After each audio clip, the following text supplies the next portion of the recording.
नमस्कार। बिहार विधानमंडल के इतिहास में जो अब तक नहीं हुआ वो अब होने वाला है। जी हाँ, कोरोना महामारी ने कुछ ऐसा चक्र चलाया है कि विधानमंडल का इतिहास अब बदल जाएगा। अब तक विधानमंडल के अंदर जो भी सत्र आयोजित हुए उनकी तमाम बैठकें विधानमंडल भवन में हुई, चाहे वो विधानसभा की हो या फिर विधान परिषद की। लेकिन कोरोना संक्रमण के इस दौर में जो नई चुनौती है वो इस कदर बढ़ गई है कि अब विधानमंडल का जो मानसून सत्र बुलाया गया है, जो आगामी 3 अगस्त से शुरू होना है, वह सत्र शायद विधानसभा और विधान परिषद की जो इमारत है उसके अंदर उसकी बैठकें ना आयोजित की जाए। हम ऐसा इसलिए कह रहे हैं क्योंकि संसदीय कार्य विभाग ने इस संबंध में एक प्रस्ताव जो है वो तैयार किया है और जो खबर है उसके मुताबिक ज्ञान भवन में अब विधानमंडल की जो बैठक है, मानसून सत्र की बैठक जो है वो बुलाई जा सकती है, वहां इसका आयोजन किया जा सकता है। इसके लिए सरकार ने अपने स्तर पर तैयारी शुरू कर दी है। संसदीय कार्य मंत्रालय, विधानसभा, विधान परिषद सब मिलकर के इस पूरी कवायद में जुटे हुए हैं। कोशिश ये की जा रही है कि सोशल डिस्टेंसिंग के नियमों का पालन किया जाए और इसी नियम के तहत यानी सोशल डिस्टेंसिंग का दायरा रखते हुए मानसून सत्र की बैठकें आयोजित की जाए। इस बार जो सत्र बुलाया गया है वो सत्र इस लिहाज से भी महत्वपूर्ण है कि मुख्यमंत्री नीतीश कुमार अपने इस मौजूदा कार्यकाल में आखिरी बार विधानसभा के सत्र में शामिल होंगे। मतलब ये कि 16वीं विधानसभा के लिए मौजूदा सत्र जो होगा वो आखिरी सत्र होगा, मानसून सत्र, जो 3 अगस्त से शुरू होना है। तेजस्वी यादव जानते हैं कि सदन में सरकार को घेरने का ही अंतिम मौका होगा। इसके बाद चुनाव होंगे और बिहार में जब चुनाव होंगे तो सदन के अंदर नहीं, सड़क पर बात होगी, मतलब जमीन पे बात होगी। बिहार में तमाम मुद्दों को लेकर के, चाहे वो कोरोना महामारी के बीच जो तेजस्वी यादव आरोप लगाते रहे हैं सरकार के ऊपर, उसको लेकर के, चाहे वो जो बाढ़ की आपदा है, तेजस्वी यादव ने पिछले दिनों वहां दौरा किया जिस तरह से दरभंगा और मधुबनी का, और वहां बाढ़ पीड़ितों से मुलाकात की, सरकार को कटघरे में खड़ा किया, उसको लेकर के तेजस्वी यादव के तेवर इस छोटे सत्र में कड़े रहेंगे।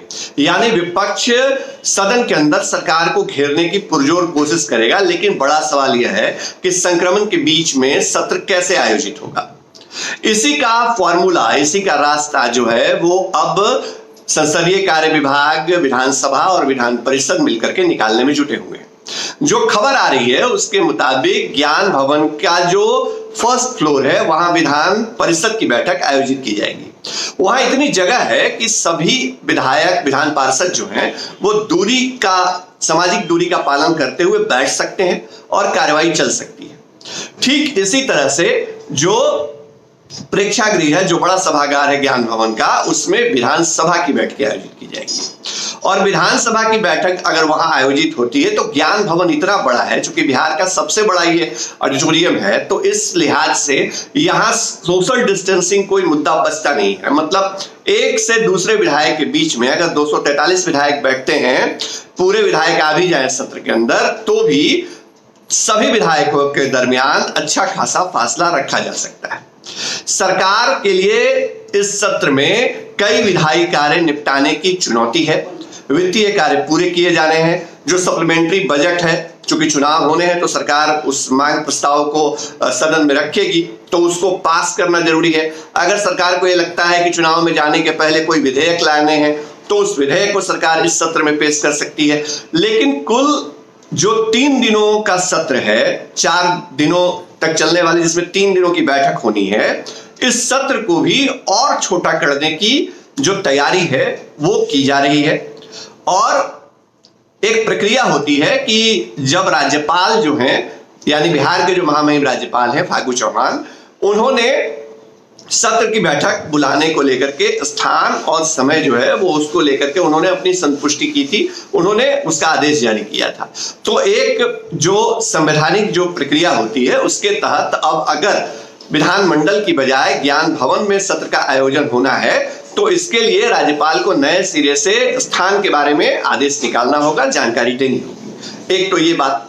दूसरी बात ये कि सत्र के दरमियान जब सत्र शुरू हो जाएगा तो अगर अभी चूंकि सत्र जो है वो 4 दिनों का कुल बुलाया गया है, 3 से लेकर 6 तारीख तक सत्र चलना है अगस्त महीने में, लेकिन अगर इस सत्र को वाकई और छोटा किया जाना है कोरोना महामारी और संक्रमण को देखते हुए, तो जब सत्र की बैठकें होंगी तो उसके बाद कार्यमंत्रणा समिति या सर्वदलीय जो बैठक होती है उसके अंदर यह प्रस्ताव ले आया जा सकता है कि और छोटा किया जाए सत्र और सिर्फ जो जरूरी कामकाज है उसको निपटा लिया जाए। विपक्ष को इस बात का मलाल रह सकता है कि इस छोटे सत्र में वो सरकार को सदन के अंदर पुरजोर तरीके से नहीं घेर पाएगी, लेकिन अगर विधानसभा चुनाव होते हैं तो विपक्ष सरकार को जमीन के ऊपर घेरेगी, ये भी एक तय सी बात है।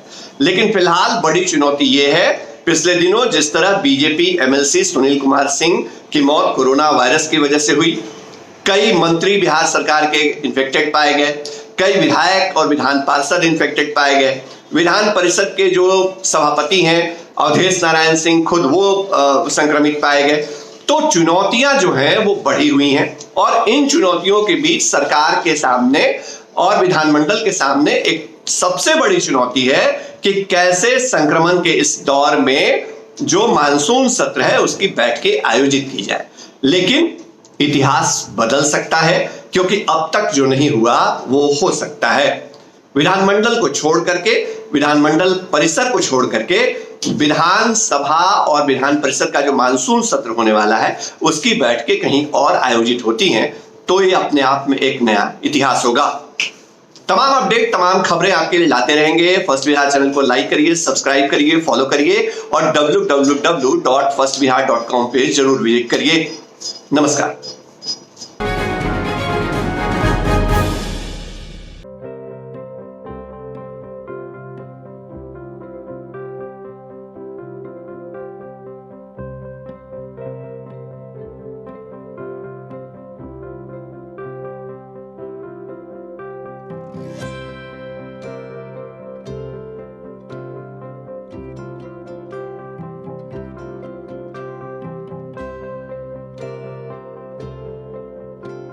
एक जिंदगी बचाने वाले को हीरो कहते हैं और 1000 जिंदगी बचाने वाले को हेल्थ केयर वर्कर।